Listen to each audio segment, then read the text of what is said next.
नमस्कार मित्रांनो, विणे दोघातीलही तुटेना या मालिकेच्या आजच्या भागामध्ये अगदी मनपूर्वक मी तुमचं स्वागत करते। आजच्या भागामध्ये समर आणि स्वानंदी यांनी आता एकमेकांचा हात हातामध्ये धरलेला आहे। दोघेही एकमेकांकडे रोमॅन्टिक होऊन बघत आहे, तर मलिका मात्र आता तिचा इतका जळफाट होत असतो। तिला असं वाटतं नक्की यांच्यामध्ये काय नवीन सुरू होतंय आणि हे असं व्हायला नकोय, काहीतरी आपल्याला करावं लागेल असं मात्र ती आता म्हणजे सांगत असते। त्यावरती आता स्वानंदी म्हणते की इट्स ओके, मी समजू शकते। त्यावरती समर म्हणतो की आता मात्र ह्या सगळ्याचा आनंद मला वाटतो, पण ह्या सगळ्याचा अनुभवच नाही। स्वानंदी म्हणते की छान, मी तर तुमच्याकडे अनुभव घेऊनच आले। तेव्हा समर म्हणतो की मला तसं म्हणायचं नव्हतं, आणि बघा ना याला काही अर्थ आहे का?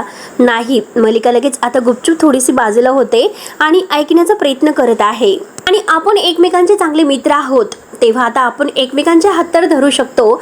म्हणून समर पुन्हा उभा राहतो आणि पुन्हा मात्र स्वानंदीचा हात धरतो। तो स्वानंदीला म्हणतो की खरंच आहे। स्वानंदी विचारते की काय? समर म्हणतो तुमचे डोळे खरंच खूप सुंदर आहेत। तेव्हा आता स्वानंदी थँक्यू असं म्हणते। समर म्हणतो की थांबा, अहो जाऊ नका, आणि खरं तर या डोळ्यामध्ये बघून ह्या डोळ्यांकडे मला सतत बघावंसं वाटतं, एखाद्या चित्रासारखं। स्वानंदी म्हणते की तुम्हाला कंटाळा नाही येणार का? समर म्हणतो की काय, तुमच्याकडे बघण्याचा कधीच नाही। आणि ते दोघं एकमेकांच्या खूप जवळ आलेले असतात, एकमेकांच्या हात धरून एकमेकांच्या डोळ्यात बघण्यासाठी। तेव्हा मात्र आता हा अंशुमन धावतच येतो दादा करत। आता त्यांचं हे नाटक चालू असतं। आता मात्र समर आणि स्वानंदी यांनी दोघांनी एकत्र येऊ नये यासाठी यांचं हे नाटक सुरू आहे।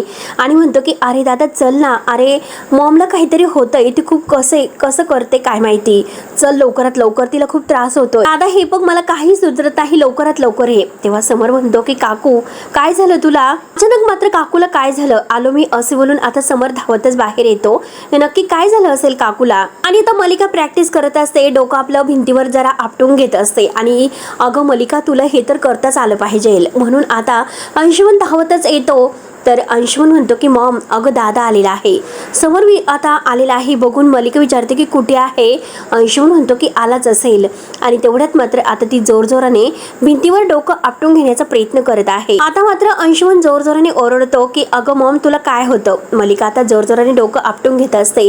हे सगळं त्यांचं आता एक नाटक सुरू असतं। आणि तेवढ्यात समर तेथे येतो। समर म्हणतो की काकू काय झालं? आणि तेवढ्यात तेथे स्वानंदी सुद्धा येते। स्वानंदी म्हणते की एक मिनिट काकू, काय झालं तुम्हाला? अंशुमन धरण्याचा प्रयत्न करतोय आणि म्हणतो की मॉम, ए मॉम। तेव्हा लगेच आता मलिका म्हणते की अरे मला काही सुचत नाही, असं वाटतं की डोकं फोडून टाकावं, नक्की काय झालं असेल तेच मला कळेना। तेव्हा अंशुमन आता रडण्याचं नाटक करतो। अगं मॉम, असं काय होतं तुला? प्लीज असं काही करू नको। आणि तेवढ्याच समर म्हणतो की असं अचानक काय झालं? कधीपासून डोकं दुखत आहे?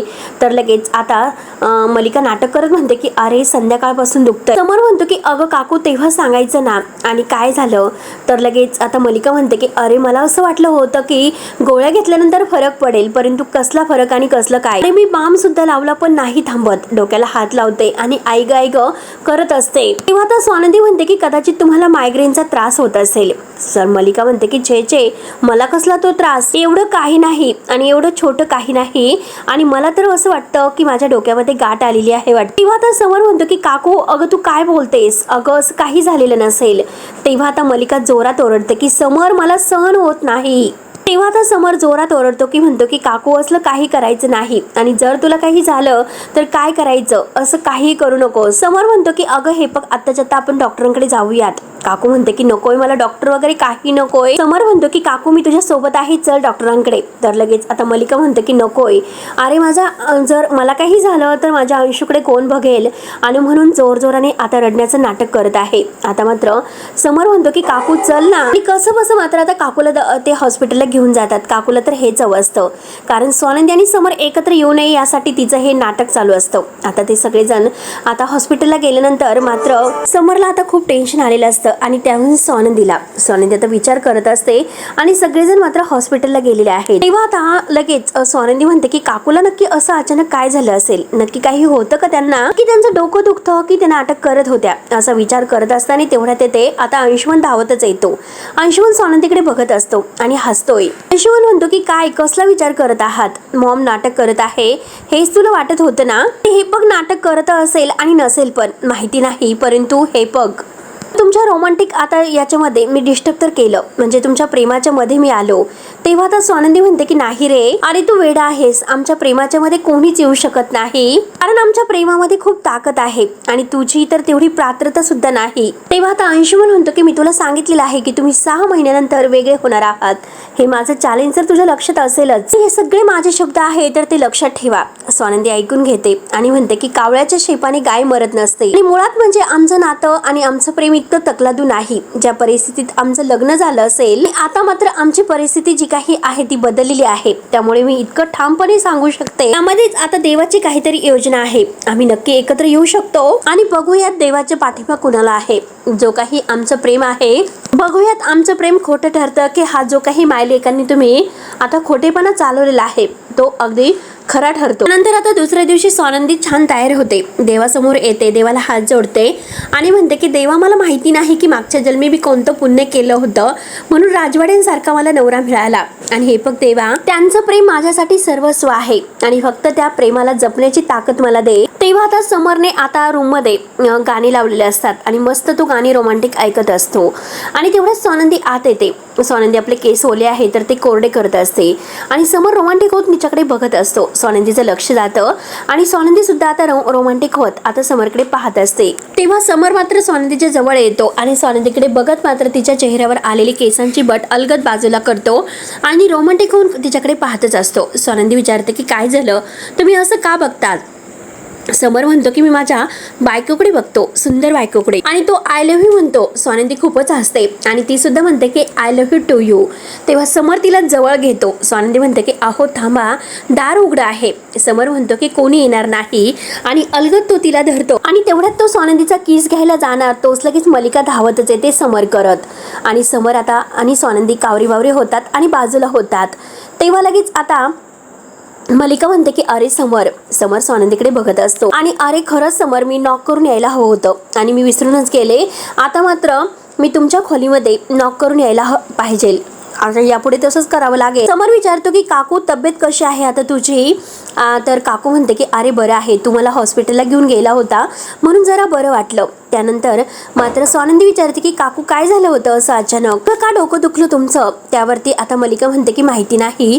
समोर म्हणतो की हो ना, डॉक्टरांनी आता म्हणजे काही टेस्ट केल्या, त्यानंतर मात्र निदान कळालं की काहीतरी आता हेवी अशी ऍसिडिटी झाली असेल. तेव्हा आता मलिका म्हणते की हो, औषध दिलेली आहे त्यामुळे मला आता बरं वाटतं जरा. समोर म्हणतो की काकू ती औषध वगैरे आता वेळेवर घेत जा. बस मलिका म्हणते की हो समोर नक्कीच घेत जाईल. स्वानंदी म्हणते की जरा पथ्य सुद्धा पाळा जमलं तर, कारण असं मसालेदार आणि काही असे तेलकट वगैरे तब्येतीसाठी तुमच्या चांगलं नाही. त्यानंतर आता समर विचारतो की काकू मला सांग की तू कशासाठी आली होतीस? तेव्हा आता मलिका म्हणते की सांगायचं राहूनच गेलं, कारण निकिता आलेली आहे खाली आणि काही माणसांना घेऊन आली. आणि तर समर विचारतो की कोण माणसं? निकिता आता कशासाठी आली? तर मलिका म्हणते की ती काहीतरी म्हणत होती की तुमची पहिली रात्र, सुहाग रात्र वगैरे, मला माहिती नाही नक्की तिचं काय चालू आहे आणि मला तर बोलायला सुद्धा लाज वाटते, परंतु आजकालच्या मुलींना लाज कशी वाटत नसेल. स्वानंदी मात्र हसते आणि लाजत असते. ती खाली पाहत आता समरकडे पाहते. समर म्हणतो की आमची पहिली रात्र, आणि तो तिच्याकडे बघतोय. तेव्हा मात्र आता लगेच स्वानंदी लाजते आणि म्हणते की मी आलेच. तेव्हा मलिका म्हणते की अगं बाई, म्हणजे स्वानंदी सुद्धा आता लाजायला लागली तर, आणि हे सगळं काही उघड्यावरच चालू आहे. बरं झालं माझा जन्म ह्या वेळेत झाला नाही. त्यानंतर आता इकडे निकिता सगळं काही डेकोरेशनचं सामान घेऊन आलेली आहे. आजी तिला म्हणते की अगं निकिता तिकडे ठेवते सगळं सामान, इकडे कुठे ते सामान? तर निकिता म्हणते की अगं ते उतरवतात, अजून बाकी भरपूर सामान आहे आणि ते तिकडे गेटवर उतरवतात, आणि हे पण त्यांनी भरपूर सामान आणलेलं आहे, तू काही काळजी करू नकोस. जास्तीत जास्त मात्र आता लाल गुलाबाची फुलं ते वापरणार आहेत, म्हणजे सगळी रूम कशी अशी रेड मस्त वाटली पाहिजे. आजी म्हणते की हो ना, इतकी फुलं म्हणजे लावतो नंदू आणि पिंट्याला असंच वाटलं पाहिजे की आपण मात्र घरामध्ये रूम मध्ये नाही तर बागेमध्ये आहोत असं वाटलं पाहिजे. निकिता म्हणते की मागच्या वेळेस मात्र मी त्यांची जशी काही पहिली रात्र करायची ठरवली होती आणि त्या स्वानंदीला मात्र मी आता जसा दुधाचा ग्लास वगैरे घेऊन पाठवलेला होता, मग तसं काही करू का? जी म्हणते की लवकरात लवकर सांग नंदूला निकिता की आजीला परतवंड हवं आहे आणि ते हल्लीचं मुलं काय करतात बरं, ते काय करतात मला त्याचं नावच येत नाही. कारण आमच्या वेळेस आता गंमत म्हणून आमच्या म्हणजे काही मुलांनी आता चादरीखाली असे भाजलेले पापड ठेवले होते. आजी लाजतच सांगत असते की अगं निकिता काय सांगू, बसल्या बसल्या आमची इतकी फजिती झाली ना. किंवा आता निकिता म्हणते की खरंच तुमची पिढी म्हणजे मग आता आपण असंच करूयात, म्हणजे समर आणि स्वानंदीला पहिली रात्र कायम लक्षात राहिली पाहिजे. आणि हे बघा स्वानंदी मात्र आता त्यांच्या मागून येऊन हे सर्व ऐकत असते. निकिता म्हणत असते की मागच्या वेळेस मात्र मला त्यांच्या खूप दोघांना विनवण्या कराव्या लागल्या होत्या, पण यावेळेस मात्र आता आजी म्हणते की आता मात्र त्यांच्या आपल्याला विनवण्या कराव्या लागतील की दार उघडा म्हणून. आता मागच्या वेळेस मात्र असं नव्हतं आणि यावेळेस मात्र आता आपल्याला दार उघडण्यासाठी त्यांना म्हणावं लागेल. आता स्वानंदी म्हणते की काय तुम्ही माझ्या मागे हे सगळं बोलत असतात. तर निकिता म्हणते की अगं कसं वाटलं, छान वाटलं ना, आणि तुमची पहिली रात्र आपल्याला आता साजरी करायची आहे, त्यामुळे सगळं काही छान असं झालंच पाहिजे. त्यानंतर मात्र आता इकडे समर तसंच उभा असतो. मल्लिका विचारते की काय झालं समर, तू असं का उभा आहे, काही बोलत नाही. म्हणजे घरामध्ये असं सगळेजण तक्रारी केल्यासारखं जसे उभे राहतात ना, अगदी तसंच उभं आहे, नक्की काय झालं बरं. तेव्हा आता मल्लिका म्हणते की अरे सहज विचारलं, कारण निकिताचा उत्साह पाहिला ना, त्यामुळे मला असं वाटलं की नक्की तू बरं आहे की नाही. पण म्हणतो की जाऊन दे, निकिता कशी आहे आपल्याला तर माहितीच आहे. तर मल्लिका म्हणते की मला तर विशेषच वाटलं, कारण तुमची पहिली रात्र आहे आणि हे सगळं वगैरे वगैरे म्हटल्यानंतर बघ ना, अरे किती अवघड वाटतं, लोक काय म्हणतील बरं याचा विचार केलास का. आणि तुला माहिती होतं की निकिता असं काही करणार आहे ते. तेव्हा समर नाही असं म्हणतो आणि निकिताचं हे वागणं जरा खरंच मला सुद्धा वॉडच वाटतं, कारण आता तिने असं काहीतरी तुमच्याबद्दल करावं का. तेव्हा समर म्हणतो की सगळं काही गंमत म्हणून चाललेलं आहे. तेव्हा मल्लिका म्हणते की गंमत कसली, हे बघ अरे निकिताचं खरंच मला जरा वेगळंच वाटतं, कारण तिला म्हणजे अंशुमन आणि सुष्मिता दोघांसाठी असं काहीतरी करावं असं वाटलं नाही का. अरे ते तर नवीन जोडपं आहे, त्यांचं नवीन नुकतंच लग्न झालेलं आहे, मग त्यांच्यासाठी असं काहीतरी तिने करायला हवं होतं. तुमचं म्हणजे तुमच्या लग्नाला आता बरीच दिवस झाली, हे बघ तुमचं तसं वय सुद्धा नाही, लोक काय म्हणतील याचा विचार केलास का.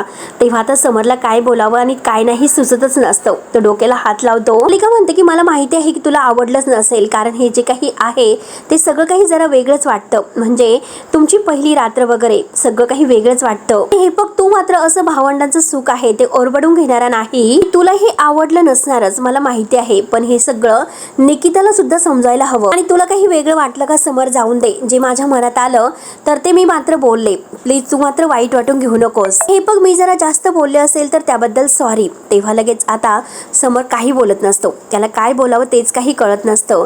त्यानंतर मात्र आता इकडे निकिता आताच्या सगळ्या डेकोरेशन वाल्यांना म्हणते की हे बघा दादा, डेकोरेशन मात्र जास्तीत जास्त आता हे रेड वगैरे पाकळ्या वापरायच्या आहे, यामध्ये मात्र बोट्स असे वापरायचे, ह्या कपलसाठी बोट्स खूप महत्वाचे आहेत. तेव्हा आता स्वानंदी हसत असते. स्वानंदी म्हणते की निकिता ताई अहो काय बोलतात तुम्ही, गप्प बसा ना. तर स्वानंदी आता हसत असते, आजी सुद्धा खूप हसत असते आणि स्वानंदी खूप लाजत आहे. निकिता म्हणते की अगं नको इतकी चिडू, आणि ह्या डेकोरेशनचं काय, हे करू की नको, ते तुमची पहिली रात्र आपल्याला साजरी करायची आहे आणि तुला चालेल का. आणि तेवढे तेथे समर येतो. स्वानंदी मात्र लाजत असते, मल्लिका त्याच्या मागेच असते. समर विचारतो की हे सर्व काय आहे. तेव्हा निकिता म्हणते की बरं झालं अरे तू आलास आणि तुला मात्र ज्या कॅन्डल्स आहेत तर त्या चालतील की साध्या अरेंज करायच्या, मी साध्या सुद्धा मागवलेल्या आहेत म्हणतो की. तेव्हा समर म्हणतो की अगं निकिता हे काय करतेस तू, काही गरज नाही, हे काही तू करू नकोस. तेव्हा आता स्वानंदी उभी राहते तर मल्लिका काकूला आनंदच होत असतो. तर निकिता विचारते की अरे म्हणजे काय. तर समर म्हणतो की मी सांगतो म्हणून. मुळात म्हणजे हा सगळा घाट तुम्हाला विचारून घातला पाहिजे होता, आणि हे सगळं तू कुणाला विचारलं, हे सगळं नकोय मला. आणि आमच्या दोघांचं हे वय आहे का, माझं वय 45 आणि त्यांचं सुद्धा वय 45 असेल, या वयामध्ये हे सगळं कसं व्यवस्थित दिसेल, कसं साजरी करायचे हे सेलिब्रेशन वगैरे पहिली रात्र. आणि तेवढ्यात मात्र आता निकिता म्हणते की काय बोलतो समर, अरे तू वयाचा कधीपासून विचार करायला लागला, ते प्रेमामध्ये कुठे आपण वय बघत असतो का. त्यामुळे हे बघ आता मात्र मी ऐकून घेणार नाही आणि त्या माणसाला म्हणते की तुम्ही कामाला लागा. तर आता समर म्हणतो की निकिता हे बघ मी तुला नको म्हणतोय. तेव्हा आजी आणि स्वानंदी यांना वाईट वाटत असतं. तर लगेच निकिता म्हणते की हे बघ समर, जी काही पहिली रात्र होती ती पहिली होती, त्यावेळेस सगळं काही चुकलं होतं, पण आता मात्र तू सगळी सुरुवात आहे ती खूप छान केलेली आहे. तू तुझ्या मनातील भावना आहे तर तिला किती छान पद्धतीने मात्र सांगितलं, मग त्याचं सेलिब्रेशन व्हायला नको का. हे बघा सगळं काही नॉर्मल व्हायला हवं, त्यामुळे तुम्ही सुद्धा नॉर्मल अशी पहिली रात्र साजरी करा. तेव्हा लगेच आता समर निकिताला ओरडतो आणि म्हणतो की हे बघ काही नॉर्मल वगैरे नाही आणि यातलं मला काही करायचं नाही, हे लक्षात ठेव. हे सगळं कॅन्सल करून टाक. तेव्हा आता निकिता म्हणते की असं कसं कॅन्सल करायचं, अरे मी यांना पैसे दिलेले आहेत आणि मी कॅन्सल कसं करू शकते, सगळं सामान आलेलं आहे त्यामुळे आता कॅन्सल नाही होऊ शकत. तेव्हा आता समर म्हणतो की मी कुठे तुला काय म्हटलो की असं कॅन्सल कर, हे सगळं काही तू अंशुमन आणि सुष्मितासाठी सुद्धा करू शकते. तेव्हा लगेच आता निकिता म्हणते की काय बोलतोस, नवीन नवीन लग्न झालेलं जोडपं आहे, आपण त्यांची हौस पुरवूयात. आता मलिका मुद्दाम आता सगळ्यांच्या समोर म्हणते की समर, अरे अंशुमनसाठी ही सगळी तयारी करण्याची काही गरज नाही, मी समजावेल त्याला, उगाच मात्र अंशुमनमुळे सुष्मितामुळे तुझ्यात आणि सोनदीमध्ये वाद नकोय. तेव्हा समर म्हणतो की काकू आमच्यामध्ये कोणताही प्रॉब्लेम नाही, मला पूर्ण खात्री आहे की सोनंदी मॅडमला माझा निर्णय आवडला असेल, त्यांना सुद्धा हेच हवं असेल की अंशुमन आणि सुष्मिता यांची पहिली रात्र साजरी करावी, हो की नाही सोनंदी मॅडम, बरोबर आहे ना. म्हणून सोनंदीला विचारतो, सोनंदी हो असं म्हणते आणि समर म्हणतो की बास आता विषय संपला. आजी म्हणते की असं कसा विषय संपू शकतो, सोनंदी आता नाहीच म्हणणार, परंतु तू कशाला आडमुठेपणा करतोस बरं. समर म्हणतो की मी कुठे आडमुठेपणा करतो, आपल्या घरामध्ये फक्त नवीन लग्न झालेले जोडपं आहे, तर त्यांच्या या सगळ्या काही इच्छा आकांक्षा पूर्ण व्हायला हवे, त्यांच्यासाठी हे सर्व करा. तर आजी म्हणते की अरे हो तू त्यांच्यासाठी सुद्धा हे सर्व कर, पण आपल्याला काय कमी आहे, पण तुम्ही दोघ जण असे मन का मारतात, हे बघ आजी मला हा सगळा बालिशपणा वाटतो. तेव्हा लगेच आजी म्हणते की नाही रे, हा सगळा बालिशपणा नाही, हे बघ आजी मला जाण्यासाठी उशीर होतोय, मी येतो, आणि सोनंदी मॅडम मी येतोय असे बोलून आता तो निघून जातो. आजी म्हणते की बघितलंस ना, हट्टीपणाचा नुसता कळस करतोय, थोडीशी सजावट केली असती तर काय बिघडलं असतं, पावळट कुठला, उगीच आपलं, असे बोलून आजी त्या रूम मध्ये निघून जाते. मलिका लगेच सोनंदीच्या बाजूने मुद्दाम म्हणते की बघितलंस ना सोनंदी, अगं निकिताने एवढं सर्व काही केलं पण तो लगेच नाही म्हटला, याचं हे असंच असतं, एक नंबरचा हट्टी आहे. हे बघ निकिता, अगं तुला सुद्धा काय गरज होती, तुला तर माहितीच आहे की ह्या दोघांचं वय आहे का हे सर्व करण्याची, समरला नाही आवडत तर सोडून दे, तू कशाला हे सर्व मुद्दाम करते. आता सोनंदी काकूकडे पाहत असते आणि काकू मात्र सोनंदीकडे पाहत असते. तर मित्रांनो हा भाग येथे संपतो. पुढील भागामध्ये नक्की काय होतं हे बघायला विसरू नका. तोपर्यंत धन्यवाद.